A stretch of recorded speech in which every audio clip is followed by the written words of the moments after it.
Hola, ¿cómo están? Bienvenidos. Un programa de Sin Relativismos más. Qué felicidad tenerlos por acá.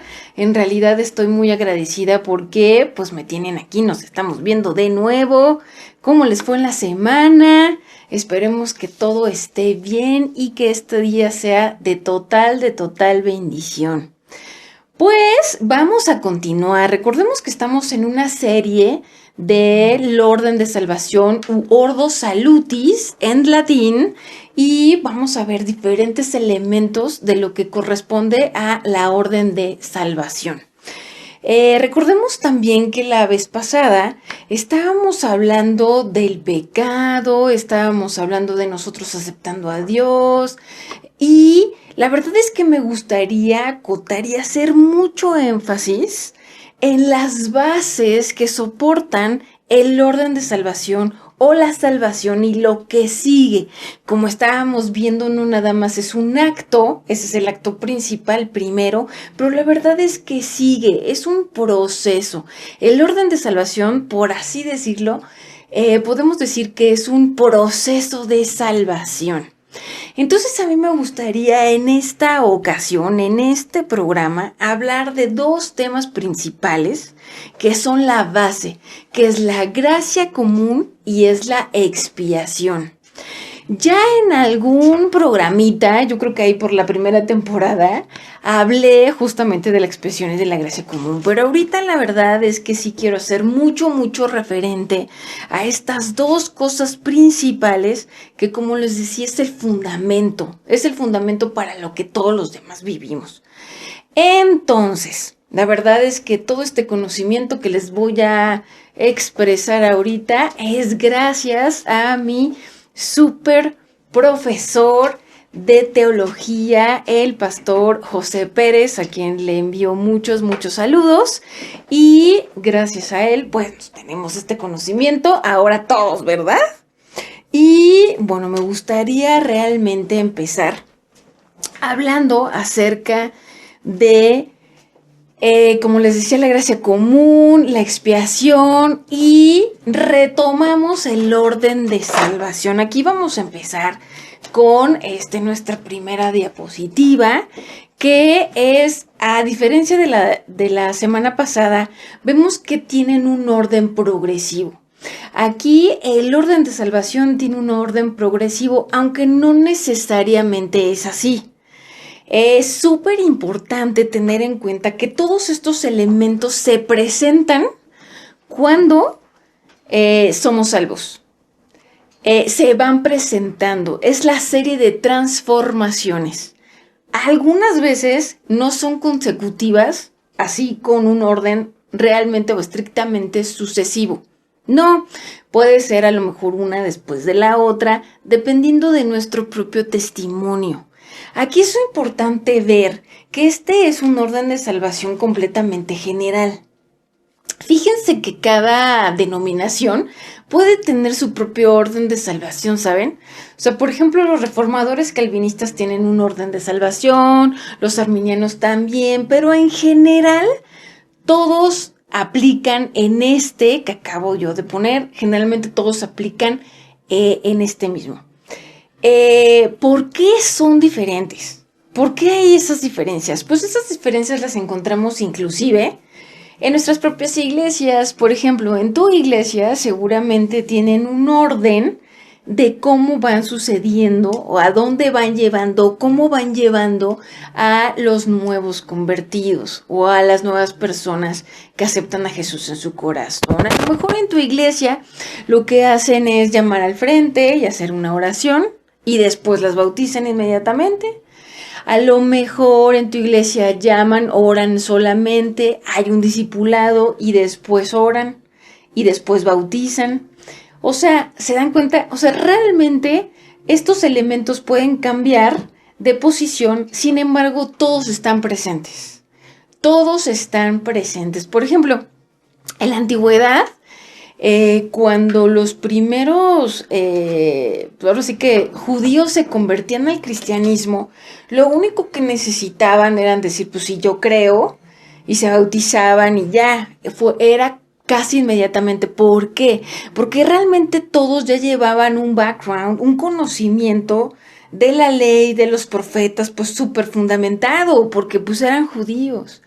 Entonces no era como tan necesario repasarlos porque ya lo vivían, ¿no? Entonces generalmente era que hacían su confesión de Jesús es Dios y se bautizaban. Conforme los gentiles, los que no eran judíos, empezaron a ser cristianos, entonces se vio como en la necesidad de como que transformar un poco esto. Y así en la iglesia primitiva o en las iglesias de los primeros siglos, lo que hacían es, una vez que aceptaban a Jesús, sí tener un como discipulado, por así decirlo, bases como bíblicas para que conocieran todo, la parte del Antiguo Testamento bien y la parte fundamentada del Nuevo, en 1 año, 2 años, y una vez que ellos ya tuvieran todo ese panorama, pues se bautizaban. Entonces esto no es una regla general como lo estamos viendo. El chiste es que todos los elementos estén presentes. No importa tanto el consecutivo.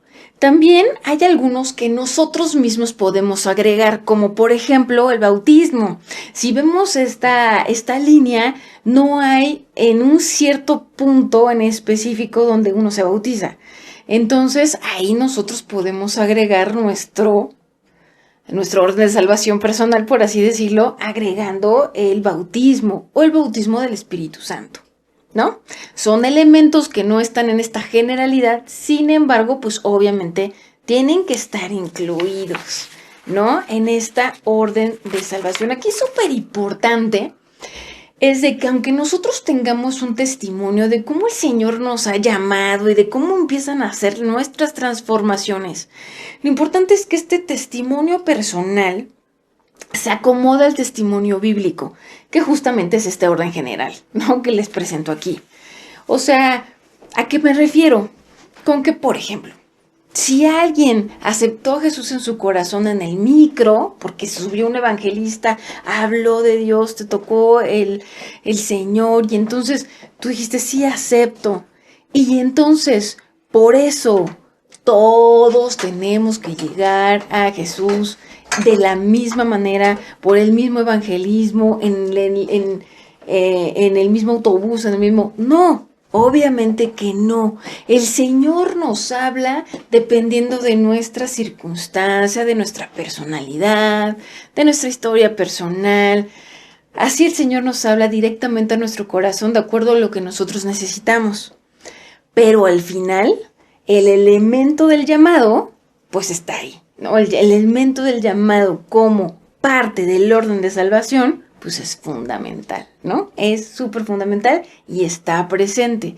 Entonces, independientemente de nuestro testimonio personal, todos nos sometemos al testimonio bíblico, por así decirlo. ¿Para qué nos sirve ver que el Señor nos elige, que el Señor nos llama, que el Señor nos regenera, ¿no?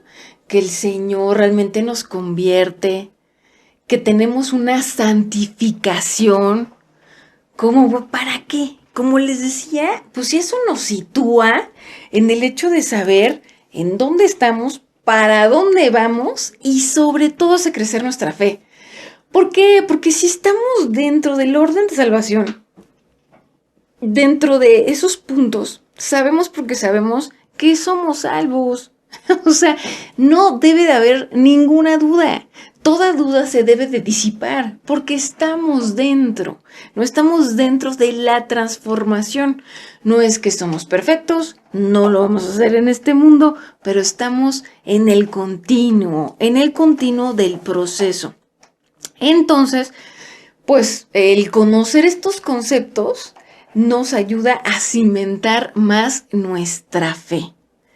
Efectivamente, la salvación se da instantáneamente cuando nosotros aceptamos a Jesús en nuestro corazón. Ahí es cuando nuestro nombre está escrito en el libro de la vida y ya somos salvos, pero no ya somos salvos per se, Sin embargo, el proceso continúa. Personas que no continúan con el proceso es, como les decía la vez pasada, personas que se dicen cristianas, pero realmente no vemos un cambio en ellas, son hasta peores o nunca hemos visto un cambio. Nada más lo dicen, pero realmente siguen exactamente igual. ¿Y cómo? Pues así no es efectivamente. ¿Por qué nos damos cuenta y por qué lo sabemos? Por el testimonio bíblico de la orden de salvación, justamente. Y aquí es en donde quiero empezar a hablar de la gracia común. Justamente, la gracia común. La gracia común, como vemos en la diapositiva, vemos que son bendiciones de Dios hacia nosotros, todos, como humanidad. Todos, sin merecerlo. O sea, son gracias, son bendiciones de Dios para todos. Para todos. Hay no cristianos súper ricos y hay cristianos que igual están viviendo en escasez. Sí, claro, el Señor permite muchas veces esa escasez. Como mismo Pablo lo decía, yo puedo vivir en la abundancia, así mismo como en la escasez. O sea, la escasez es real y podemos vivirla por pruebas o por malas decisiones financieras o por cualquier cosa podemos sufrir escasez. Y hay personas no cristianas muy ricas. ¿Por qué? Porque es la soberanía de Dios actuando en cada quien y dando riqueza, dando bendiciones realmente a todo el mundo. Riquezas puedes tener tu familia, una familia en paz, una familia, como dicen, bien avenida, y no crees en Dios, no crees en Jesús. Sin embargo, tu familia realmente pues está bien, viven, es una gracia, es una bendición del Señor, pues para ti, para tu familia. Puedes ser muy bendecido en tu trabajo, puedes estar muy bien en tu trabajo. Entonces aquí es donde cabe súper recordar que el vivir en la gracia común no nos hace salvos. Es una aseveración fuerte, pero real. El vivir en la gracia común no nos hace salvos. ¿Por qué? Porque aunque tengamos esta abundancia financiera, aunque a lo mejor hayamos podido ser súper científicos de haber encontrado curas, así yo, por ejemplo, la penicilina y todo, y hayamos ayudado a muchísimas personas, y que la humanidad se haya beneficiado muchísimo con nuestra vida y nuestros descubrimientos, por ejemplo, todos seguimos siendo pecadores. O sea, todos seguimos siendo pecadores. Entonces, aunque vivamos en los beneficios de la gracia de Dios para con todos, seguimos siendo pecadores. ¿Esto cómo lo podemos ver? Así como más fundamentado. Por ejemplo, pues el sol sale para todos. Asesinos, pedófilos, personas que hacen mucho mal. Sin embargo, el sol y los días siguen estando ahí y sigue saliendo. ¿Para qué la gracia común entonces si no nos está salvando? ¿Para qué? Pues primero obviamente manifiesta la gloria de lo que es Dios. No manifiesta lo que Él es y su bondad y su amor aún para con todos. Y ayuda para, pues da tiempo para que esas personas que realmente no han volteado, volteen, ¿no? Y puedan conocer a ese Dios. Entonces esos son los beneficios de la gracia común. Aquí quiero tomar un punto como súper importante, porque entonces nos estamos dando cuenta que realmente no está importando lo que nosotros hagamos para tener la salvación. O sea, las riquezas Dios nos las da, Él nos da el beneficio de tener un buen trabajo, todo lo bueno que tenemos es de parte de Dios. Sin embargo, no son nuestras obras. Todo es por parte de Dios. Dios nos los está dando. Nosotros, por más buenos que seamos, imagínense, por más buenos que seamos, jamás vamos a ser ni siquiera cerca, ¿no?, de la santidad y lo bueno que realmente es Dios, ¿no?, para poder alcanzar o que tú pretendas el poder alcanzar la salvación por lo bueno que eres. O sea, tu bondad está como por acá y la bondad de Dios, pues Él es bondad. Aparte su bondad es santa, ¿no? O sea, Él está completamente fuera de nuestro alcance. O sea, está completamente fuera de nuestro alcance la salvación por nosotros mismos, aun porque nos portemos bien o seamos buenos. Aún así tenemos mal, tenemos pecado, nos acercamos a Dios, aún así tenemos cosas por cambiar. O sea, entonces no se acerca ni siquiera a la santidad de Dios. Entonces nos estamos dando cuenta que la salvación jamás la podremos alcanzar nosotros por nuestras propias obras. Inclusive, no obras religiosas. O sea, ¿qué estoy diciendo? Aún con que vayas todos los domingos, ayunes todos los días, te vayas de misiones cada semana, esas obras no te salvan. Está súper bien, hay que hacerlas, es parte de nuestro quehacer cristiano, súper importante hacer las disciplinas espirituales, pero eso no nos salva, eso no nos salva.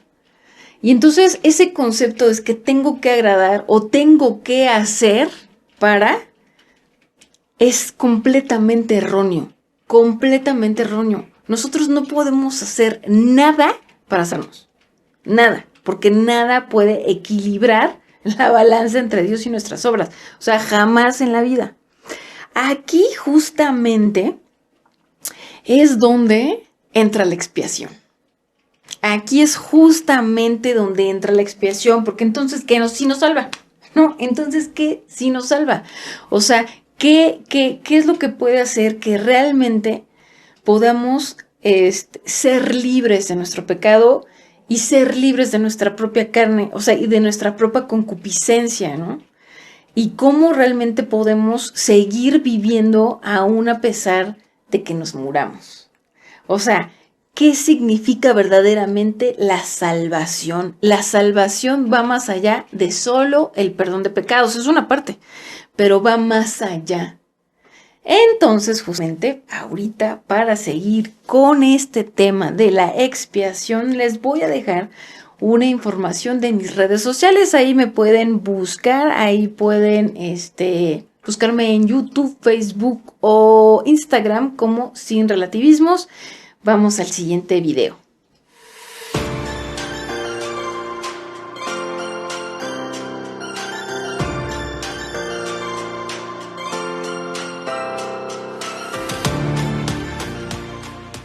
Perfecto.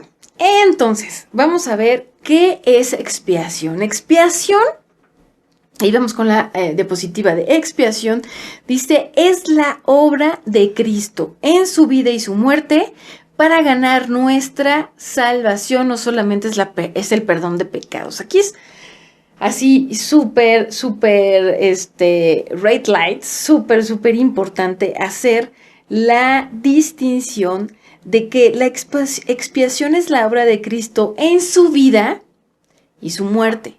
O sea, no solamente en su muerte. Muchos tenemos esta parte que pues es que es su muerte. Pero ahorita vamos a ver cómo es que la expiación verdaderamente empezó desde su vida. Y aquí el punto así como medular es que todo lo que está en relación al perdón de pecados generalmente lo vemos con respecto a nosotros. Es que yo soy pecador y entonces Él pues, perdona mis pecados, pero entonces lo importante soy yo porque yo ya fui salvo, porque mis pecados me fueron borrados y entonces yo ya tengo vida eterna, ¿no? O sea, salvación. Pero no.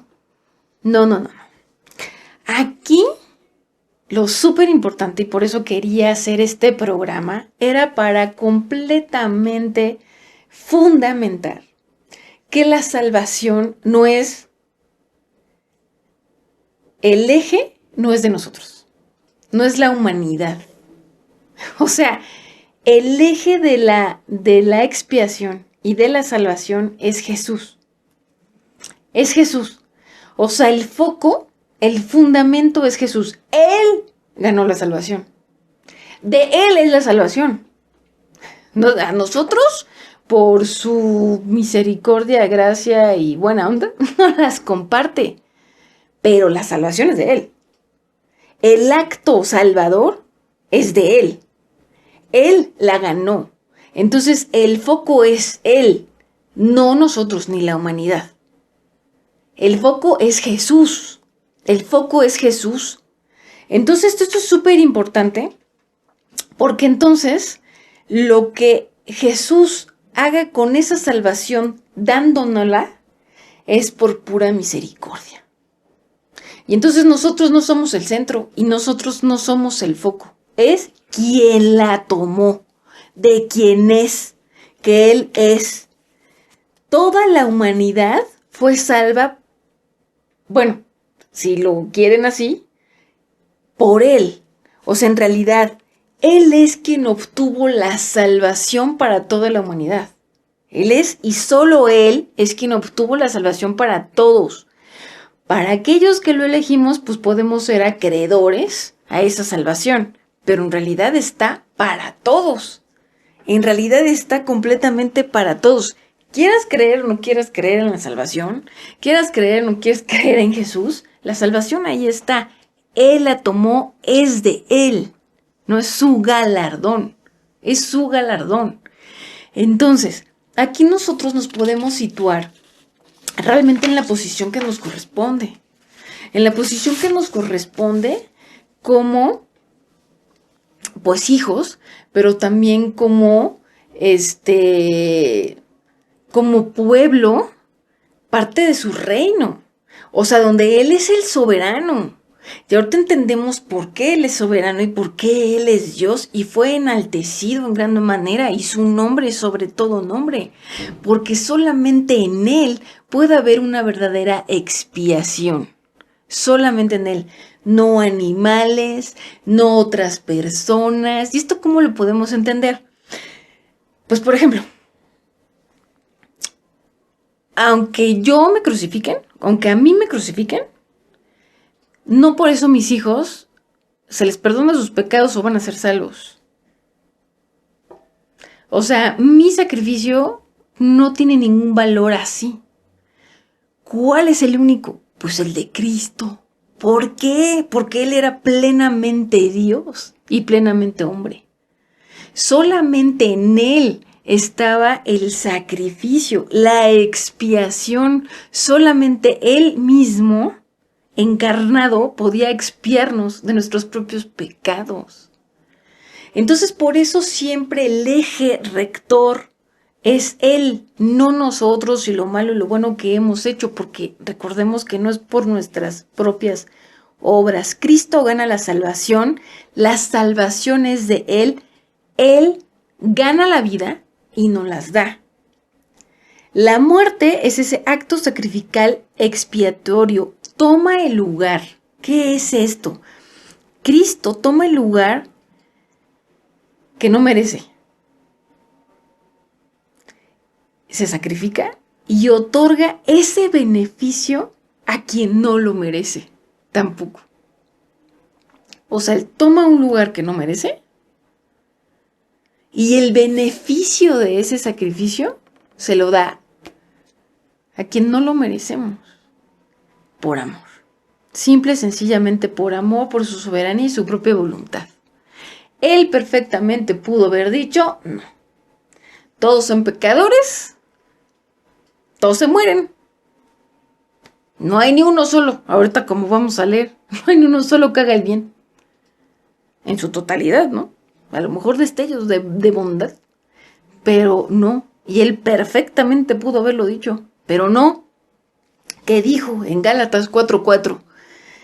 Pero cuando vino el cumplimiento del tiempo, Dios envió a su Hijo nacido de mujer y nacido bajo la ley, para que redimiese a los que estaban bajo la ley, a fin de que recibiésemos la adopción de hijos. Y por cuanto sois hijos, Dios envió a vuestros corazones el espíritu de su Hijo, el cual clamaba Padre. Así que ya no eres esclavo del pecado de la carne, sino hijo. Y si hijo, también heredero de Dios por medio de Cristo. A Él le plació por amor, gloria a Dios.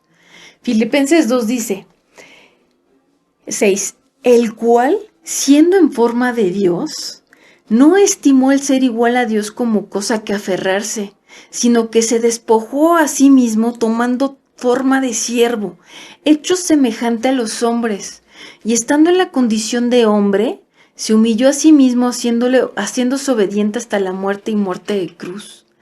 Por lo cual Dios también le exaltó hasta lo sumo y le dio un nombre que es sobre todo un nombre, para que en el nombre de Jesús se doble toda rodilla de los que están en los cielos y en la tierra y debajo de la tierra. Aquí vemos cómo la expiación empezó desde la vida de Jesús, no solamente en la muerte, en el despojo de su celestialidad. Toma nuestro lugar, se encarna en humano, es una encarnación. También presenta esa divinidad, porque recordemos que es plenamente Dios y plenamente hombre, y presenta esas divinidades haciendo los milagros. Pero es plenamente hombre teniendo sed, cansándose. Y pues tenemos toda una serie, ¿verdad? Creo que fue la temporada 3 o 2, en justamente hablar de por qué Jesús es plenamente hombre y Jesús es plenamente Dios. Entonces, aquí vemos que aparecen dos elementos súper intrincados y súper estrechos que son iguales a la expiación. Esto es amor y justicia. El amor y la justicia. Cuando están el amor y la justicia juntos es igual a expiación. Es la obra salvadora de Dios. Somos pecadores, muerte. Él nos ama, nos da vida. Justicia, pecado, muerte. Pero Él, como dice Juan 3:16, porque de tal manera amó Dios al mundo, que ha dado su Hijo unigénito para que todo aquel que en Él cree no se pierda, mas tenga vida eterna. Mas tenga vida eterna.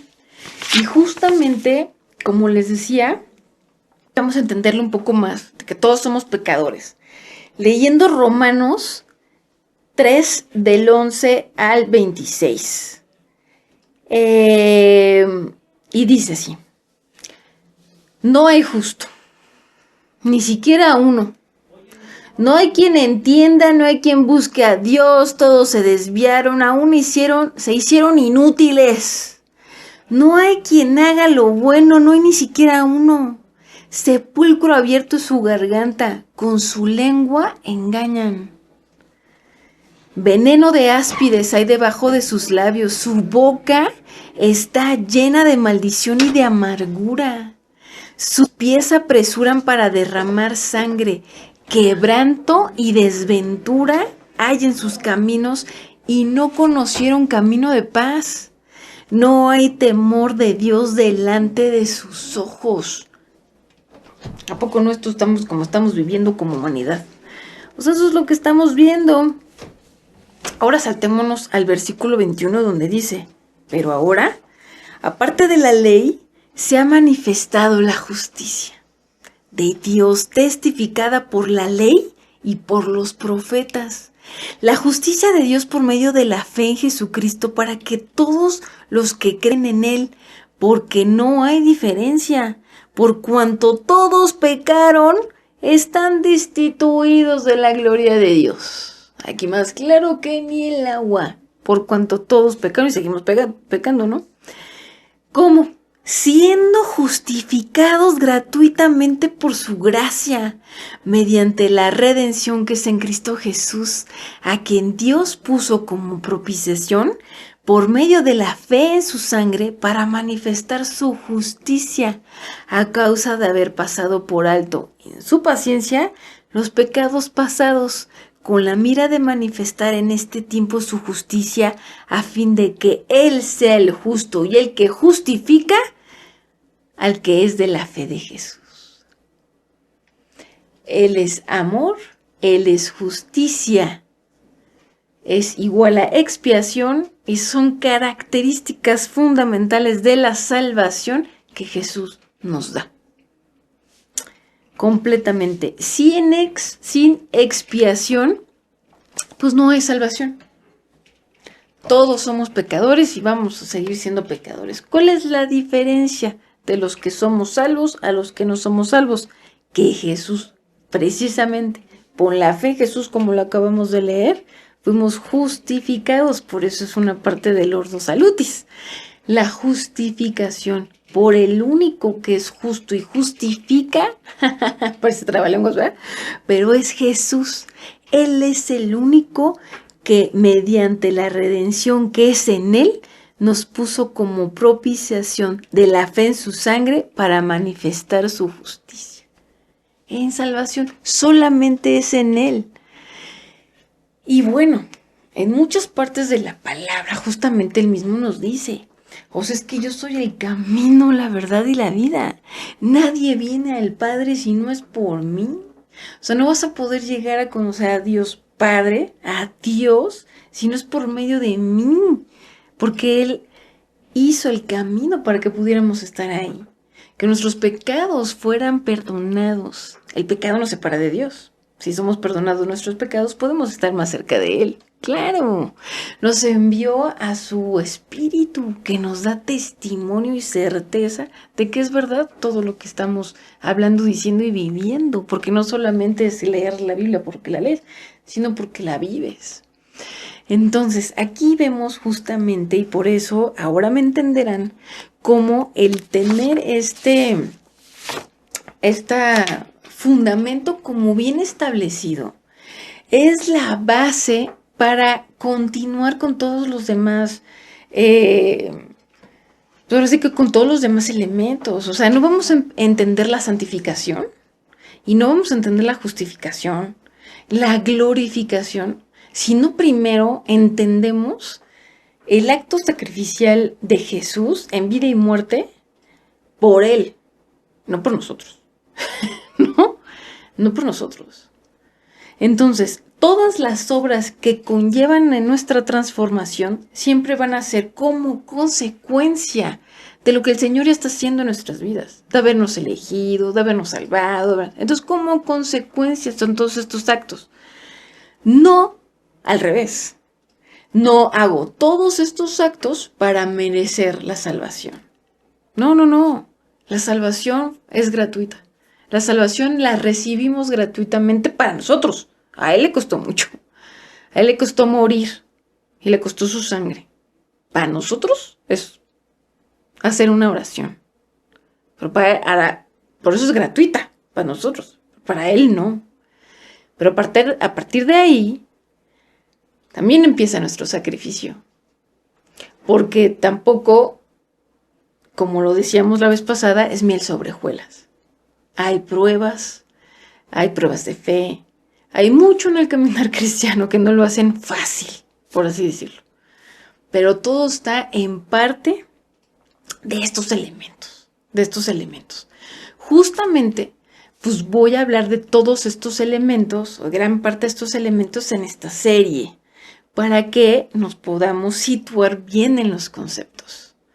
Entonces necesitamos hablar justamente de estos fundamentos, bien puestos, ¿verdad? Él es el que nos hace aceptos en el amado. ¿Recuerdan esa palabra? Él es el que nos hace aceptos en el amado. En realidad, teológicamente hablando, si lo vemos, pues es Cristo el que nos acepta, ¿no? O sea, no es que tú estás aceptando a Cristo. O sea, en realidad es Cristo el que te está aceptando a ti, ¿no? En realidad, esa es la manera teológica de verlo. Y no, podríamos no decir, oye, ¿aceptas a Cristo? Más bien, ¿dejas que Cristo te acepte? O sea, más bien eso sí. O sea, porque el que nos está haciendo el favor es Él.